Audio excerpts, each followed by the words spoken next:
बिस्मिल्लाहिर्रहमानिर्रहीम। अस्सलाम वालेकुम नाज़रीन, आप देख रहे हैं मेरा यूट्यूब चैनल एस्ट्रोलॉजर मौसम खान और मैं हूं मौसम खान।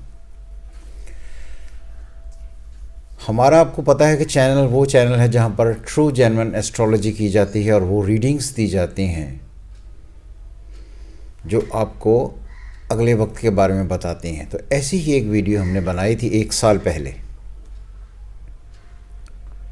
शेख हसीना की, देखिए।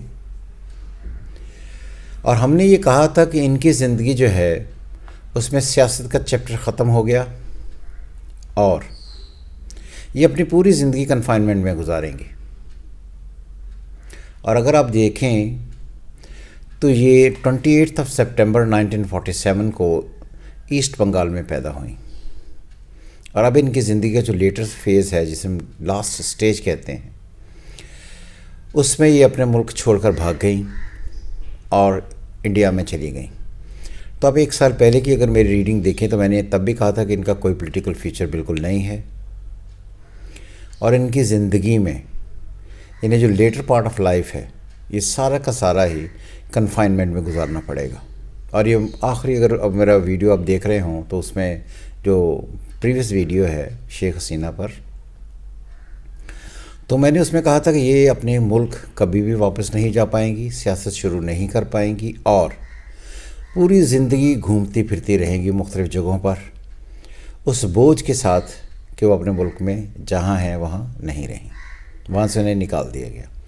तो आपने भी देखा होगा कुछ दिन पहले कि इनको सज़ाए मौत दी गई है कि अगर ये कभी भी बांग्लादेश में आती हैं और बांग्लादेश का कानून इन पर मुतहर्रक होता है, लागू होता है, तो इनको हर हाल में किसी न किसी तरीके से सज़ाए मौत दी जाएगी। सेंटेंस टू डेथ जिसे कहते हैं। तो ये हॉरोस्कोप जो होते हैं ये बड़े अजीब व गरीब किस्म की कहानियाँ सुनाते हैं। हमने बहुत सारे प्रैक्टिकल सेशंस भी किए हैं और इस जो चार्ट है इसमें जो सबसे ज़्यादा बुरी चीज़ है वो यही है कि इनके 3rd का लॉर्ड 8th में है। जब भी 3rd का लॉर्ड 8th में आए और अफ्लिक्टेड हो जाए, नेगेटिव हो, तो उनके कहे गए बयानात, बोली हुई बातें, रिटन एग्रीमेंट्स या जो वो कहते हैं उन सारी चीज़ों को छुपाते हैं। तो इस पर मैं कभी एक वीडियो नेक्स्ट बनाऊंगा कि मैंने अपनी ज़िंदगी में 2 लोग ऐसे अभी तक देखे हैं, लीडरान, जिन्हें लोग लीडर समझते हैं, कहते हैं, जिनके हॉरोस्कोप में 3rd का लॉर्ड 8th में जाकर अफ्लिक्टेड हो गया। तो दोनों का मुकद्दर एक ही है और दोनों की ज़िंदगी कन्फाइनमेंट में गुजरेगी। कन्फाइनमेंट से मुराद हम लेते हैं कि इसकी कई एक शक्लें हो सकती हैं, जैसे कि एक आदमी को अगर आप कैद करते हैं तो वो सारी ज़िंदगी कैद रहे, दैट इज़ कन्फाइनमेंट। एक आदमी अपने मुल्क से कहीं और भाग जाए और वो अपनी जान बचाने के लिए या अपने वो कहे गए अल्फाज की वजह से शर्मिंदगी लेने के लिए दुनिया जहान घूमता फिरे और उसे कोई पूछे ना, सेम। क्योंकि ये जो ज़िल्लत भरी ज़िंदगी होती है, दैट इज़ कॉल्ड कि एक आप एक ज़िंदगी का बेसिक मतलब होता है कि जहाँ पर आप अपनी ज़िंदगी को फ्लेवर को एंजॉय करें। लेकिन जब आप अपनी ज़िंदगी में अपने कहे हुए अल्फाज और किए हुए इक़दामात की वजह से कहीं आपको छुपना पड़ जाए, आपको झुकना पड़ जाए, आपको जेल जाना पड़ जाए, आपको मुल्क छोड़ना पड़े, तो ये सारी की सारी चीज़ें कन्फाइनमेंट में ही आती हैं। तो बहुत सारे लोग मुझे ये भी कहते हैं जी कि आप हमेशा इवेंट होने के बाद जो है वो आप प्रेडिक्ट करते हैं चीज़ें, ये तो होना ही था, ये तो हमें भी पता कि हो गया, तो आपने तभी वीडियो बना दी। अगर आप इस वीडियो को देखें और आप गौर से उसको जज करें, नज़र देखें, तो आपको लगेगा कि ये वीडियो मैंने 1 साल पहले बनाई थी, इस इवेंट से होने से पहले।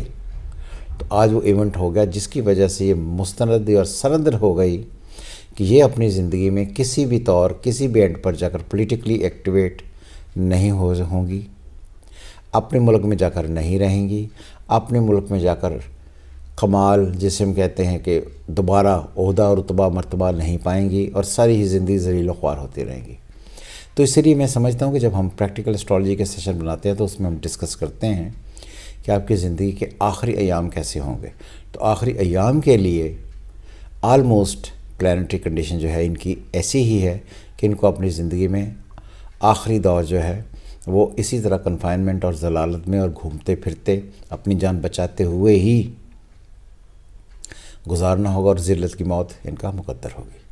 تو یہ تھی وہ ہماری ریڈنگز جو پریڈکشنز ہے، جسے لوگ پریڈکشن کہتے ہیں۔ ہم تو پریڈکٹ کرتے نہیں، ہم تو ریڈ کرتے ہیں، چارٹ ریڈ کر کے اس کو پڑھتے ہیں اور پھر بتاتے ہیں کہ زندگی میں کیا چیزیں اچھی کیا بری ہیں۔ اسی لیے ہم نے ان کا چارٹ پڑھا کہ جس میں ساری کی ساری چیزیں ان کی فیور میں بالکل نہیں ہیں، جس کی وجہ سے ان کو زندگی میں یہ دور دیکھنا ہی تھا، اور یہ ہماری پریڈکشنز تھی۔ آپ اس ویڈیو کو جو میں نے پہلے بنائی تھی اس کو دیکھ سکتے ہیں، اپنے کمنٹ کر سکتے ہیں، اور ایک ٹرو جینوئن پریکٹیکل ایسٹرالوجی دیکھنے کے لیے ہم سے رابطہ کریں۔ ہمارا چینل جو ہے اس پر آئیں، ویڈیوز دیکھیں، اپنے کمنٹ سینڈ کریں، اور بالکل قطعی طور پر اپنے ذہن سے یہ چیزیں نکال دیں کہ ہم کسی بھی ایک چیز کے لیے یا کسی ایک خاص طور پر وہ جیسے وہ کہتے ہیں ویورز شپ لینے کے لیے کام کرتے ہیں۔ یہ کام ہم نہیں کرتے، ہم سچائی جو ہے اس کو پھیلانے کا کام کرتے ہیں۔ سو ہمیشہ کی طرح رہیں، خوش رہیں، دیکھتے رہیں ہمارا چینل۔ ہمیشہ کی طرح پاکستان زندہ باد۔